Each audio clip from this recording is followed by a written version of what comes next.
Hey, it's your boy Herm here with another video. Today we're going to do something a little different, something a little special. This is my 50th video of the channel. Pretty excited to get to number 50 because I wasn't sure how far I was going to go, if I was going to enjoy this or anything like that. But I'm enjoying doing the videos. Have some plans for the future. But in this video, I figured maybe I'll give a little my origin story, my comic book origin story. How I fell in love with it, fell in and out of love with comic books. I don't know if I ever really fell out of love, but there were different reasons why I stopped collecting. And to think about it, girls was not the reason. You would think, growing up, or the girls in the way, stop reading comics. But that ain't happened to me. Different things happen to me. And I feel like sharing it with everybody. I figured it's a pretty good story. I was encouraged by a few people, including my wife, to tell the story. So here will be my story. Of course, before I get to that, I have my very first live stream on the YouTube happening Thursday, March 4th. Of course, I have it back here. I'm trying to remember. But Thursday, March 4th, 8:30 p.m. Eastern. I'm going to be on Tomorrow Cinema's show. And he's having me on. We're going to talk about Something's Killing the Children, Volume 2. And also hang out. We're probably going to talk movies and stuff like that. What his channel is about. Like, he talks a lot about movies and anything pop culture. He's in it. Toys. Yeah, it should be a lot of fun. I hope you guys join us. Again, my first live stream, so I'm pretty excited about that. Started off on a good program. And yeah, Manuel is an awesome dude. He knows what he's talking about. He knows his stuff, man. So I can't wait to get on there, learn more from him. And yeah, man. Manuel, if you're watching this, can't wait, bro. Can't wait. So, of course, like, if you like the video, hit the thumbs up, subscribe to the channel, ding, ding, ding, that notification for future videos. And let's get started with my origin story.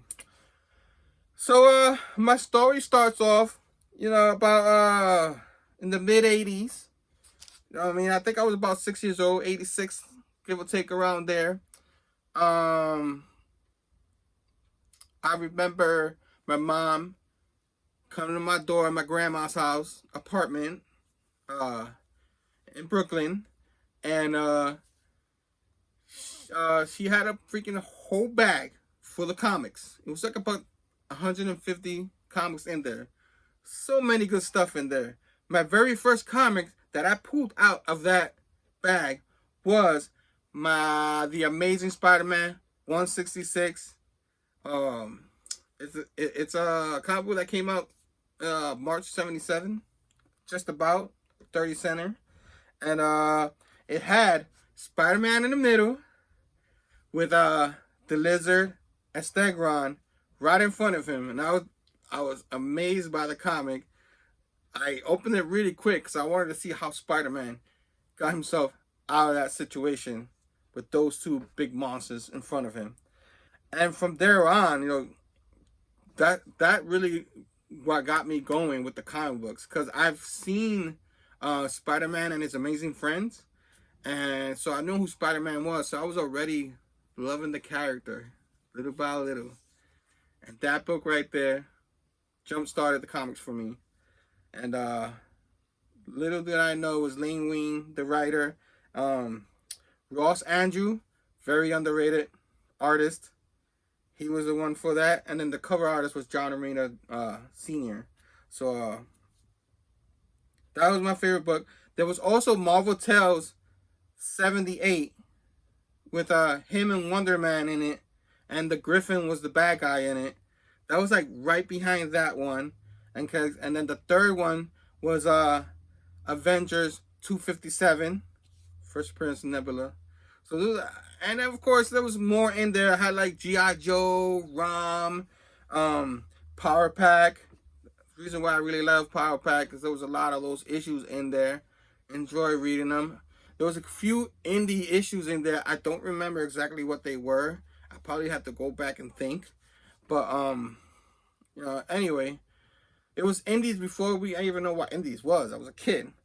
But yeah, so this bag comics got me going into comics, reading my comics and all that.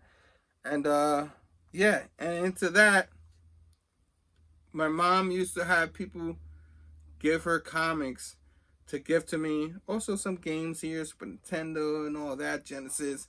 But Batman ended up being another comic that people started giving to me.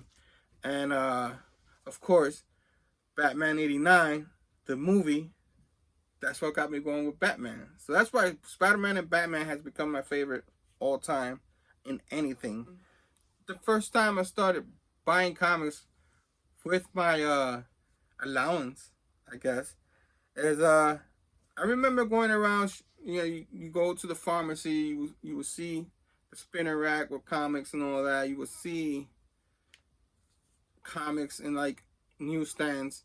I lived in Brooklyn, so the newsstands, you had to go like a couple of blocks away to like our Broadway street, and they had some there. But the closest one to me was a Botanica next to where I live, which is like Hispanic. They believe in all that superstition stuff and all that. And my mom used to go in there and buy some incense and stuff she needed. While she was going in there, they had a rack of comics, and I was really surprised. So when I went in there, I had a couple of bucks for my allowance, and I bought me a few comics. The first Amazing Spider-Man I ever bought myself was Amazing Spider-Man number 330, and that one has the Punisher in the front cover. And yeah, man, I think Punisher will always be a special place in my heart too, because that's like the first comic I bought. And with that comic, I bought Ghost Rider number 1, volume 2, which I've received another one. I received one of those in a mystery box, JB's mystery box of Discovery Bay Comics that other time. Yeah, with Danny Ketch being my first Ghost Rider. So I didn't know a whole lot about Ghost Rider till I started reading that. And of course, he featured in a lot of Amazing Spider-Man books after that, and Web of Spider-Man, Spectacular. I used to get all of that. And in that Botanica, I used to get a lot of those comics there. There was a shop next to it that had a lot of old school comics too. I used to pick out of that. So yeah, so after I started buying the Ghost Rider and all that, my mom always kept buying me comics too, because like a lot of people, it helped me read. I learned how to read more by reading these comics. So that was the only way she could get me to read, and it kind of helped my grades up a lot because of comics. So thank you, comics. So yeah, so a few years along the line, and start mid 90s and stuff like that, they started like not having the comics in the pharmacies anymore. The shop that I used to actually opened up a few years before, 95 or something like that, or 90, mid-late 90s, that shop closed down. So my main shop, LCS, closed down. The other one didn't sell comics anymore. And then my third option was a shop that had comics on the side, but it was a video rental spot. So they had that, and then they had the comics. So like sometimes I would go rent videos there and buy comics. Go figure. But yeah, all that started closing down, and then because of that, I stopped collecting. I stopped buying. I stopped reading for a while. Graduated out of high school, late 90s, and I think a lot of that happened because of the crash in the mid 90s and all that. all with everything that happened with like people like they overdid it with the comic books. People were thinking they were buying these like X-Force #1, X-Men #1. A lot of people know about those issues, and people used to buy it thinking it was gonna help them. It was gonna help their kids get into college in the future and stuff like that. But it didn't happen. So yeah, that's how I stopped reading comics, and it was kind of life happened. I graduated high school and all that, and after I finished graduating high school, I moved to Florida, and a couple of years into it, I mean, about March 2000, about around there, I got my first car. So it was 95 Dodge Stratus, that grayish color. And I've been to a few shops before that. My aunt used to take me just drive me to them. But there I started driving to my shops. So I was able to drive to a shop close to Fort Lauderdale, because that's where I used to live, in Sunrise, Fort Lauderdale. There was a shop near there, and yeah, so magic happened again. I started buying all these Spider-Man comics again, because Spider-Man and Batman was the first two that I used to get. Especially Batman too, because when I'm growing up, DC was not a thing. Like you didn't find them as much as Marvel, because everybody was buying more Marvel than they were buying DC. So I was actually happy the second time that I started collecting again, I was able to find more DC books. But it's probably why I don't read The Flash at that time. I don't know much about Swamp Thing and all that. Mainly because of that. It's probably like anybody who sees my videos would know, like, a lot of those I just started reading now, like when I started again. But nevertheless, I started collecting again and again, and somewhere along the line, my family moves from Fort Lauderdale to Vero Beach. Financial reasons, whatever, stuff happens, job changes, and that happened around, give or take, after 911. Like 911 happened and all that, and a lot happened in that year. I remember, like, for a lot of people. So from that on to like February of 2002, there was a lot of cloud happening around that time to me, the family, financially and all that. But everything started working out. They moved to Vero. I stood behind because I was studying at that time. So I ended up not moving back over there. I ended up moving back over there, but I was visiting my shop and then going over there, because what happened is, at the same time they were moving, my shop in Fort Lauderdale, he closed his shop there, but he had another location in West Palm Beach. So I said, all right. So I had to travel from Lauderdale to West Palm Beach before I went to go see my family for a little while. So all that was happening all at once. And yeah, so I February they moved. Around that time, the same thing with the comic shop. I ended up like moving to Vero, like the end of spring, around there, May, maybe early June. And I told my comic shop owner, like, I'm moving to Vero Beach. It's like gonna be 2 hours from that shop, and that shop is a little bit away from the way I'm going to Vero Beach. Oh, when I come back, because I would come back to Fort Lauderdale to see some people I know, friends and stuff. But yeah, and I told them, look, there's gonna be times where I'm coming every week, or coming every 2 weeks, or there's gonna be times where I don't come for a month. Are you okay with that? And at this time, there wasn't cell phones like that. It wasn't that easy. You know what I mean? I had a phone, but it's the beginning phones. Anybody who see those beginning phones, there was no internet in it. So me being a loyalist, I wanted to keep going to him. I didn't know about many shops to find. So he said it was okay. So I was like, all right, cool. But somewhere along the line between that and I like to say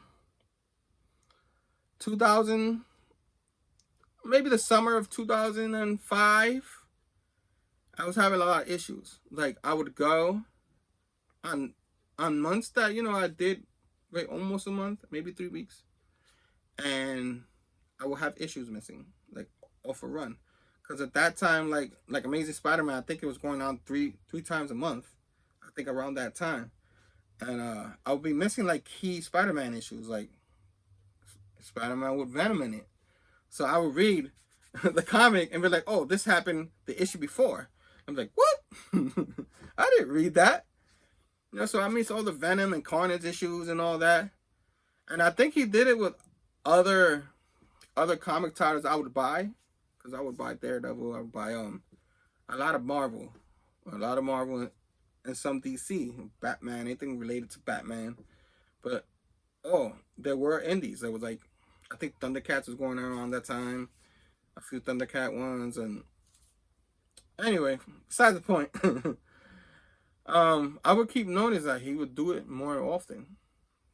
So like, and he would look like he was waiting for me to say something. But me, I was naive and all that, and I didn't want a confrontation, so I thought maybe my list was too big. So I cut my list down and all that, and I redid it. He was like, okay, I will do that. And I told him again, like, is this an issue? Like, you want me to stop? You know, I asked him, look, you know, are you okay with me continuing on like this? And he's like, no, everything's all right. I was like, okay. After that talk, like, it kept going. Same thing. So after a while, I got like, I don't know if disgruntled is the word. Yeah, I got like a little disgruntled off the comics.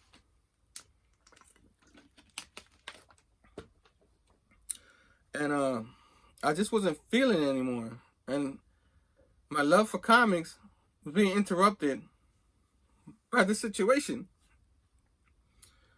So not too long after that summer of 2005, I stopped collecting again. So I started collecting another 5 years, and then I stopped again.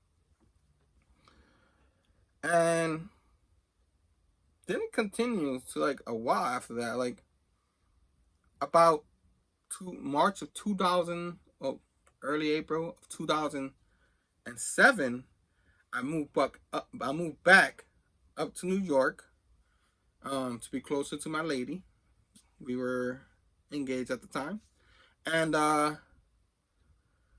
yeah, so I moved back around 2007. I didn't get back into it till like maybe 2000. I started thinking about collecting again to about 2010. When I went back to Florida and got all my stuff back, because it looked like it was supposed to be temporary. My move back to New York, a few years, go back, but ended up staying here in New York. And so we went to go get all my whole personal collection, brought it back up to New York, and when we got back, you know, the long drive is pretty long, and like from New York to here, Florida to here, and we were and I was so tired from driving that, you know, I was so exhausted. So we got to my apartment where I used to live with my mom, and I was at the middle of the night. It was late, and I parked the car maybe a block. Well, I blame myself a lot because I parked the car a block away from the house, but from where we live. But I thought it'd be all right. You know, nobody knows that we're there, that it's there. But no, somebody was watching, and when we came back that morning, or late that morning, my car got broken into, and my whole personal collection was gone. And sometimes I blame myself for it. I was like, maybe I should have just still with the car. Maybe I would have kept it, even if I have to move the car. Because in New York, there's alternate side parking. You have to move it, or you get a ticket. I should have just ate the ticket because I lost my entire personal collection. Like, I don't know, like in the videos, people will hear me say I used to, or like Ghost Rider #1. I used to have that one. So when I found it, when I saw it again in the mystery box, it was like very joyful. And because I really wanted that one. I think I might have picked up another one after that, but um yeah, that was heartbreaking. Like, it was like my whole collection. I had like 10 big file long boxes. It was long boxes, but it was enough to fit the files. Like the files, they're pretty big, so full of comics. So I say maybe 6 to 8 thousand comics, or maybe more. And I was able to fit it in my little car. And damn, they took all of them. You know what I'm saying? And yeah, that deflated me a lot. And because I really wanted to get back into comics, and I did. A couple of weeks after that, I received my first. It was about November later that month, 2010. And I received my first order from Midtown Comics. It was a pretty big order. They had a Black Friday type sale going on at that time. And I got back a lot of the Spider-Man comics I used to have, you know, like the first appearance of Carnage and all that, which was one of my all-time favorite books around growing up. And yeah, I mean, it really hurt. It really hurt. But I started it, got back into it, started reading. And I don't know, like, I did it for a couple of years. And I don't know, like, and I did it through Midtown because there wasn't no LCSs close to us at the time. And I really didn't know, like, I should have done better looking for other LCSs. We still didn't have what you have on the phone, the smartphone. I still didn't have a smartphone, so you can't look up comic shops on a phone. You have to like go on the internet, MapQuest, and find it through there. But I don't know. For 2 years, like I read it and all that, but the love wasn't there. Like, I guess, you know, like it affected me so much that I just didn't want to buy him no more. You know what I mean? It was just it wasn't there anymore. I still love Spider-Man. I still love the characters, but it just wasn't there. So yeah, so like April of 2012, I stopped. I got my last comic in the middle of that month. I was still doing it through Midtown because reasons I couldn't find a good LCS that I wanted. But there's always good news. New Year's Day, 2017, like 5 years later. So like 5 is a big word, like literally like 5 years here, 5 years there. And one day, like, me and the lady were shopping and celebrating New Year's Day. You know, it's New Year's Day and we're both off from work. And we were in a video game store. And I was looking at the retro games and all that. And my lady is like, we should go check out a comic book shop. And New Year's Day, usually some shops are off, but there was one that was open. I think we visited a couple of them that day. And yeah, so I bought a little stack of books for the first time in like 5 years. And that was the start of it all. Like, and 4 years later, I'm here doing videos on YouTube about these comics. That collection grew immensely since then. People probably see through my videos. And no, I don't have unlimited money. But, you know, I try to do what I can to get these comics. It's fun. I love doing it. I love showing it. And after all the ups and downs throughout my life, there was like different reasons why I didn't, like, LCS guy was a total dick. and an a-hole. But this is why I wanted to tell the story. I thought it's a good enough story. There's a lot of story to tell. And that's why I felt like saying this origin story. So I hope everybody enjoyed the story. I hope I didn't overtalk. Hope it inspires some people. Like, if something bad happens and all that, you lose your personal collection like that, You can always get more. I mean, it hurts and all that, but just keep going. Keep trucking front. For the love of reading, whatever you do, you collect it because you just love the covers or whatever it is that you love doing. But keep doing it. And if you love comic books and you love reading particular issues or particular titles, don't let anybody tell you not to like it, because I read a lot of different kind of issues and I enjoy most of my issues. I really do. Like, I literally, every comic almost that I buy, I do enjoy it. Every once in a while there's some that, I might not like, might not love, but there's still something in that comic that I see that I like. So now I'm just blabbing along with my little tangent, but like I said, I hope this touched some people. Hope it helps some people. Always know that no matter what happens in life, comics is always there, and it brings me so much joy. It has taken over part of my life, and I'm very happy for it. I'm happy for this comic book community, which is one of my favorite communities of everything. And let's keep on keeping on. Remember, I'll be on the show. Hopefully everybody will join us there. And I'll have his links in the bottom. And yeah, Tomorrow Cinema. Great channel. Join them up. Manuel. I'll see you tomorrow night, man. Till next time. Peace out.